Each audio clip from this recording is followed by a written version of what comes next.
tratado nos atos da ação ordinária tal, 7ª Vara Federal de Alagoas, em razão da AMA não possuir legitimidade para representar judicialmente os municípios alagoanos, pessoas jurídicas de direito público, cuja representação, à época, deveria estar em harmonia ao preceituado no artigo 12, inciso 2º do CPC de 73.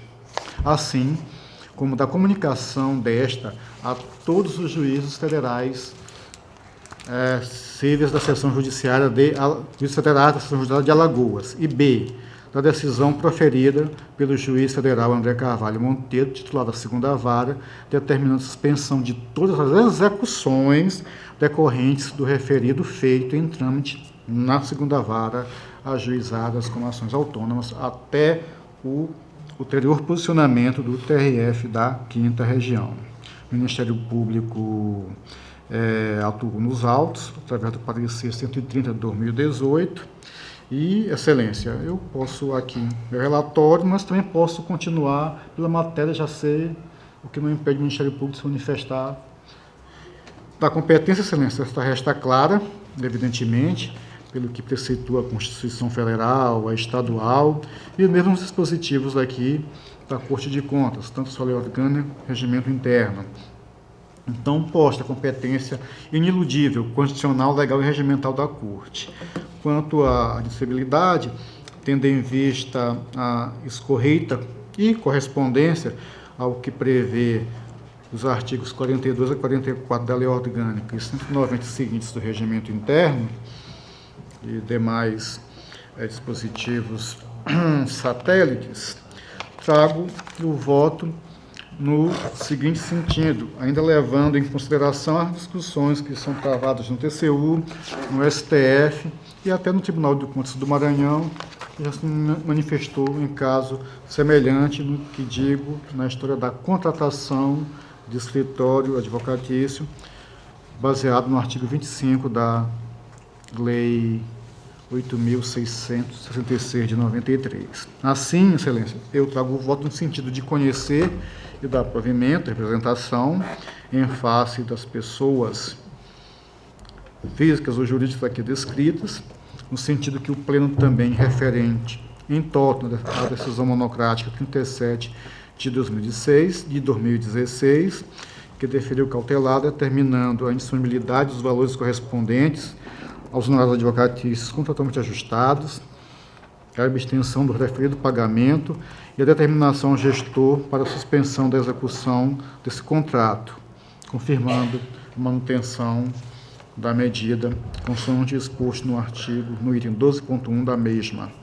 Citar o prefeito do município de Atalaia, da época, para que, querendo, em 15 dias, apresente suas manifestações, especialmente respondendo sobre a forma de prestação de serviços regulares de assessoria jurídica do município, se feitos por servidores efetivos, comissionados ou contratados, justificativa para a formalização do contrato com fundamento no artigo 25, o envio a notas de empenho em ordens bancárias relacionadas à execução do contrato celebrado entre a Prefeitura e o respectivo escritório denunciado até o presente momento, o envio de eventuais aditivos ou prorrogações formalizadas e também dos extratos mensais referentes às contas em que os valores advindos dos precatórios do Fundef estejam depositados até o dia desta decisão, o dia do encaminhamento. Aqui também a Procuradoria Municipal. Tá. Citar os representantes legais, do escritório denunciante e denunciado, para que procedam conforme entendam, notificar para conhecimento e providências pertinentes o atual gestor, assim como seu órgão de assessoria jurídica, determinar a diretoria técnica respectiva que informe 221.7, que informe, determinar que a diretoria técnica respectiva sobre o eventual envio à Corte do procedimento administrativo, contratos e aditivos relativos à denúncia, assim como de suas tempestividades, inclusive colacionando aos presentes autos, cópias dos relatórios, pareceres emitidos, e, em caso negativo, informar sobre a abertura de procedimento voltado a sancionamento. Sobre estar presente no gabinete do relator, depois de cumprir os dispositivos acima, para outras manifestações que forem necessárias, o que, devidamente instruído, suscitará o processo, a deliberação definitiva da Corte, publicizar a decisão. É como um voto, senhor presidente. Com a palavra o Ministério Público de Contas. Senhor presidente, o Ministério Público ele opina no mesmo sentido do encaminhamento proposto pelo conselheiro Anselmo Brito. Em discussão. Senhor presidente, eu gostaria de tecer algumas palavras sobre esse processo. Nós aqui nesse pleno já discutimos bastante sobre processos que têm esse mesmo objeto, inclusive já relatei alguns aqui nesse pleno. Eu gostaria de chamar a atenção especialmente para 2 fatos, especificamente sobre esse processo, que o denunciante nos autos, se não me engano, Monteiro e Monteiro Advogados, essa denominação, ele denuncia esses fatos. Todavia, esse mesmo denunciante, em diversos outros processos, e não só aqui no estado de Alagoas, como em outros estados também em que ele é parte, ele adota essa mesma sistemática aí de contratação, com base na inexigibilidade, no artigo 25, inciso 2º, se eu não me engano, lá da Lei 8666/93. Então, assim, é importante saber o intento do denunciante com relação a essas denúncias. Ou seja, ele quer tomar o lugar do denunciado. É essa a intenção dele. E não, de fato, comunicar uma irregularidade que, no caso, uma irregularidade aí desse denunciado que foi contratado de forma violando as disposições da Lei 8666/93, a Lei de Licitações e Contratações. Então, isso é importante a gente colocar. E segundo, eu deixo um alerta aqui, não só com relação a esse processo, mas aí a todos que têm isso como objeto, especialmente esses dos precatórios, que tem uma decisão do TCU, que eu cito aqui em todos os processos relativos aos precatórios do Fundef, nos meus votos, que é importantíssima, ela é emblemática, porque ele traz ali, assim, com relação à União, de onde provém esses recursos, que são recursos da complementação da União para o Fundeb, quer dizer, são recursos federais, recursos dos quais quem tem jurisdição também é o TCU. E lá nesse processo, nesse acórdão, o TCU é bem claro com relação a isso aí, da aplicação desses recursos. Inclusive, ele entende que não deve ser utilizado para pagar esses serviços advocatícios. Bem, então o alerta é só no sentido de que aquele acórdão lá deve ser observado, porque esses gestores aqui, que por algum motivo, assim, por decisão, maioria desse pleno aqui, realize o pagamento desses serviços advocatícios com esses recursos, eles provavelmente ficarão, vai ficar afastado a aplicação de alguma penalização por parte desse Tribunal de Contas, em razão da decisão desse plenário, que deve ser respeitado, porque assim, são as coisas, é decidido pela maioria, então deve ser respeitado. Só que, no caso do TCU, ele vai ter que responder lá. Então é importante deixar esse alerta a todos os administradores públicos, das quais tem que se manifestar e ordenar o pagamento dessas despesas, porque o TCU está atento com relação a isso aqui. Tá bom, senhor presidente? Obrigado. Só essas. Continua em discussão. Em votação, conselheiro Sérgio, como vota? Eu acompanho o conselheiro relator, senhor presidente. Conselheiro Alberto, como vota? Também acompanho o relator, senhor presidente. Também acompanho o relator, aprovado. Senhor presidente, tem agora processos de sancionamento. Tenho 3 processos. E são processos, Excelência, que envolvem 3 municípios: Chaparatinga, São Luís do Quitunde, desculpe, São Miguel dos Milagres. No processo 14.411 de 2010, o gestor do município não enviou os balancetes de janeiro a setembro de 2010, dos balancetes do Fundeb, meses de janeiro a setembro de 2010, dos balancetes do Funprev, meses de janeiro a setembro de 2010, dos relatórios de gestão fiscal do primeiro ao segundo quadrimestre de 2010, primeiro e segundo quadrimestre de 2010, e relatórios de resumidos da execução orçamentária do primeiro ao quarto bimestre de 2010, totalizando, senhor presidente, 33 obrigações descumpridas. 33. Sendo assim, excelência, eu trago o sancionamento no valor, como a cada uma corresponde ser um PIFAUS, a aplicação de 3.300 do PIFAUS ao gestor. Ao AR aqui datado de 31 de março de 2014, o gestor não apresentou defesa. No processo 1455 de 2012, o gestor não enviou os balancetes correspondentes aos meses de janeiro a setembro de 2010 e dos relatórios resumidos da execução orçamentária do primeiro ao quarto bimestre de 2010, totalizando, senhor presidente, 13 obrigações descumpridas, sendo cada uma delas sem o PIFAUS, segundo os nossos normativos.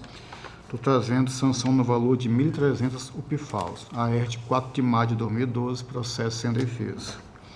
No processo 7126 de 2011, no envio de cópia do processo administrativo que deu origem ao contrato 4 de 2010, celebrado entre a municipalidade e a empresa CP Construção Limitada, no valor de 100 UPFAUS. Acredito que neste processo, não tem informação, mas como eu verifiquei ainda há pouco, a participação do Ministério Público, que eu aqui só quero confirmar para não ter dúvida.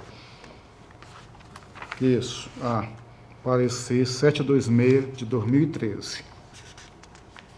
São esses os votos, aliás, os processos e os meus votos, senhor presidente. Com a palavra o Ministério Público de Contas. Senhor presidente, o Ministério Público opina pela aplicação de multa nos processos relatados pelo conselheiro Sampaio. Em discussão. Senhor conselheiro, apenas para manter a minha coerência também, eu estive acompanhando o relato do voto de Vossa Excelência e eu pude constatar que, por exemplo, no processo 5455/2012, a gente tem uma obrigação de 2010,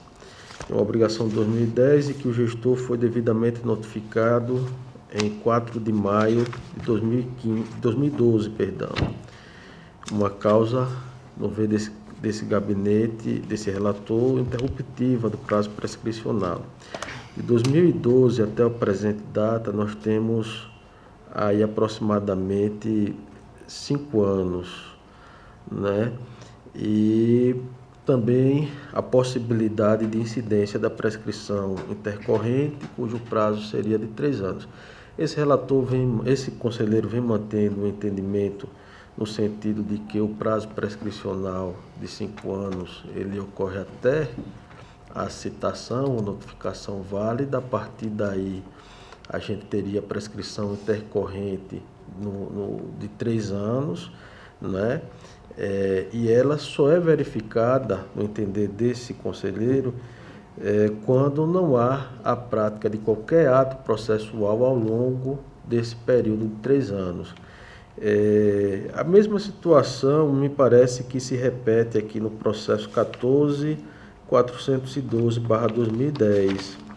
Seria uma obrigação de 2010, uma notificação em maio de 2012, e o processo teria, em tese, permanecido... Excelência, por gentileza, processo 14.411, é esse? O primeiro ficou claro para mim, obrigação de 2010, citação válida em 4 de maio de 2012. Não, Excelência, nesse é 31 de março de 14. Em qual? No 5455/2012. Não, o 5455 é 4 de maio. 4 de maio de 2012. Tá. Ficou bem claro para mim, aparentemente, Nesse. Tá. Incide a prescrição intercorrente nesse processo para mim. Certo. O segundo processo seria uma obrigação de 2011, situação muito semelhante, não é? E teria um prazo também da prescrição intercorrente a partir da citação superior a 3 anos, já que não houve defesa, não foi isso? O 71/2000 de 2011, ele aqui há o parecer do Ministério Público a respeito. Nesse aqui não há nos autos. Deixa eu verificar aqui se há defesa do gestor.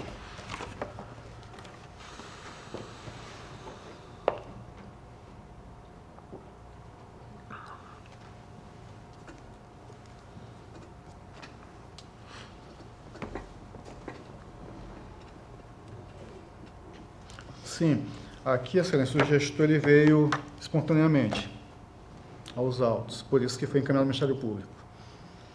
Processo 71/26 de 2011,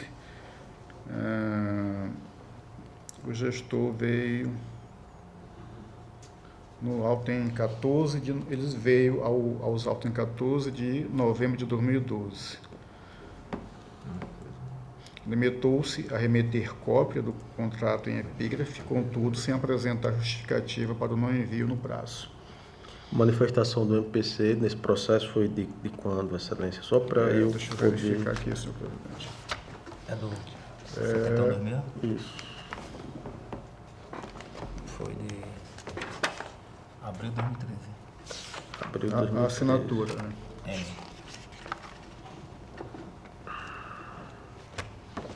Nesse 7126/2011, para mim está claro também a incidência da prescrição intercorrente após a citação, no entender deste conselheiro, né? Manifestação do Ministério Público em abril de 2013, o processo ficou paralisado por mais de 3 anos. Na verdade, 5 anos ele ficou paralisado.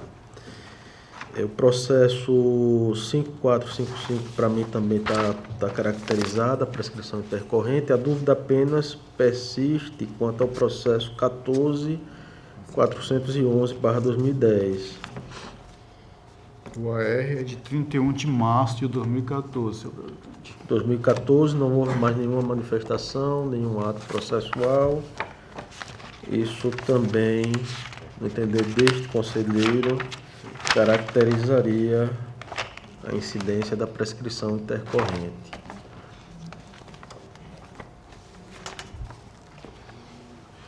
Bom, continua em discussão os processos.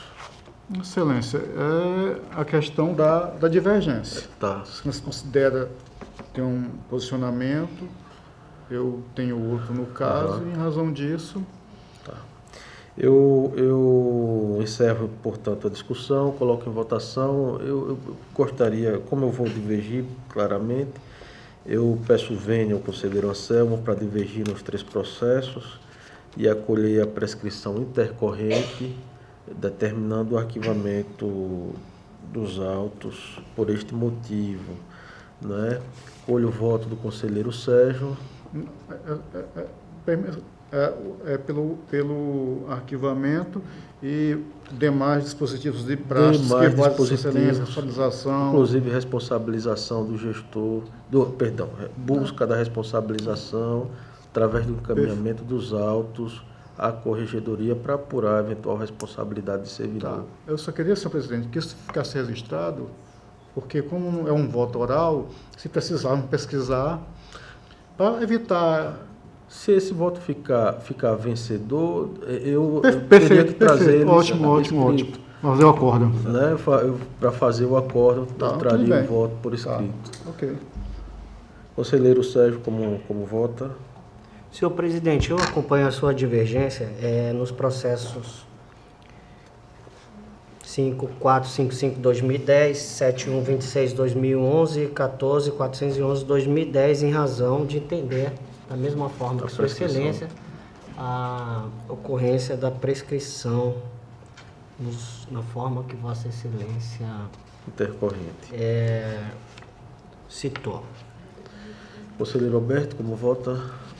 Da mesma forma, senhor presidente, acompanho Vossa Excelência na prescrição intercorrente, inclusive até por coerência também das votações anteriores. Então fica aprovado a divergência por 3 votos a 1 pelo arquivamento em virtude da incidência da prescrição intercorrente. Senhor presidente, sendo assim, está esgotada a minha pauta pelo dia de hoje. Desse modo, não havendo... O conselheiro Sérgio já relatou, Já. o conselheiro Alberto está sendo convocado apenas para compor o quórum. Sendo assim, fica facultada a palavra para quem dela queira fazer uso. Senhor presidente, muito importante a fala do conselheiro Sérgio sobre esse recurso do Fundef, tendo em vista a natureza híbrida, né? É um recurso federal, mas que é submetido a duplo controle. Controle pelo Tribunal de Contas do Estado de Alagoas e pelo TCU, um órgão de competência maior, vamos dizer assim, né? Maior de forma territorial. Então, não adianta o Tribunal de Contas decidir de um jeito, se o TCU já disse que não pode ser gasto com advogado e nem com despesas diferentes da educação, porque o controle vai ser feito pelos 2 órgãos. Então, aquele que fizer o controle mais rígido assim vai superar o outro, então. E quanto tendo vista essa natureza federal das verbas, eu como coordenador do Foco, um órgão que congrega várias instituições e órgãos públicos e privados no estado de Alagoas, estou acompanhando tem lá membros do MPF, membros da AGU. O MPF firmou o TAC com 11 ou 13 prefeituras agora há pouco, com os prefeitos, para que só apliquem essa verba em despesas com educação. Perfeito. E a AGU entrou com várias ações de improbidade administrativa frente aos escritórios para discutir justamente essa questão, né, da contratação. Lembrando que, quando o TRF, até o Supremo, liberar um precatório, ele não vai entrar no âmago da contratação. Ele vai apenas constatar, houve um contrato, houve um contrato de honorário de 20%, vai destacar a verba e pronto. Em nenhum momento esses tribunais vão entrar no mérito da contratação. Portanto, a AGU está fazendo a parte dela também. Então, a lei de improbidade administrativa tem um dispositivo expresso de que as penas lá de improbidade independem de qualquer decisão do Tribunal de Contas do Estado de Alagoas. Então, o Tribunal de Contas do Estado de Alagoas pode concluir, como vem concluindo, que esses contratos são legais, e o escritório, no âmbito judicial, ser condenado, junto com o gestor, nas penas duras da improbidade administrativa. Então, o Foco está de olho nessas verbas, os órgãos federais também estão atuando, a CGU, o TCU oficiou todos os municípios do estado de Alagoas, porque todos receberam ou vão receber. Os que entraram na justiça vão receber. Então, a gente tem que atuar também. O Tribunal de Contas de Alagoas tem que atuar também nessa frente. Do Gustavo, eu queria, presidente, acrescentar, o tribunal, na verdade, está até não deixando o tribunal avaliar a regularidade, independente de conceder cautelar ou não, mas ônus do tribunal, é obrigação analisar a regularidade. Quando o tribunal arquiva a peça, meio que abre mão indevidamente de uma competência constitucional. E como Vossa Excelência mesmo disse, os contratos não estão chegando aqui, naquele dispositivo do calendário de obrigações, não estão chegando. Os municípios, claro que eu não posso me referir a isto, aquele gestor, mas, em regra, parece que os municípios não estão dando muita importância a fazer cumprir determinações de encaminhar as informações para que o tribunal, nem sempre célere, mas a informação, o dado, o tribunal tem que deter para poder avaliar e daí exercer o seu mundo constitucional. Isso, às vezes, vou aqui, não é falar mal, mas é uma constatação, reconhecer, isso depõe muito contra a nossa imagem. Isso acho que nenhum de nós aqui pode discordar disso. Mas, enfim, e queria até citar aqui, eu não gosto de falar essas coisas sem ter absoluta certeza, mas até o processo, que o Sérgio falou, do escritório, independentemente da prática utilizada em outros estados ou em outros locais,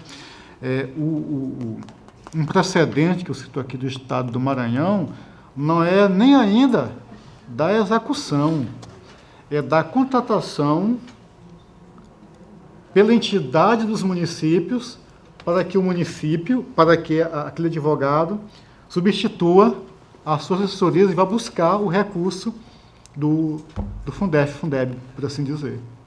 Neste aspecto, o ponto de semelhança é a contratação indevida pelo 25. É por isso que eu trago aqui como coisa recente, que não tem uma relação direta com honorários, mas tem uma relação indireta que, evidentemente, se o escritório vai impetrar aqui a ação de conhecimento, a rigor, vai também ter as suas benesses pelo trabalho prestado. E, evidentemente, contratuais com recursos advindos da onde? Da onde não deveria sair. Recurso da educação para a educação. Obrigado, senhor presidente. Continua facultada a palavra. Não havendo mais quem queira fazer uso, declaro encerrado, em nome de Deus, a sessão, ao tempo que convoco vossas excelências para a sessão da semana que vem.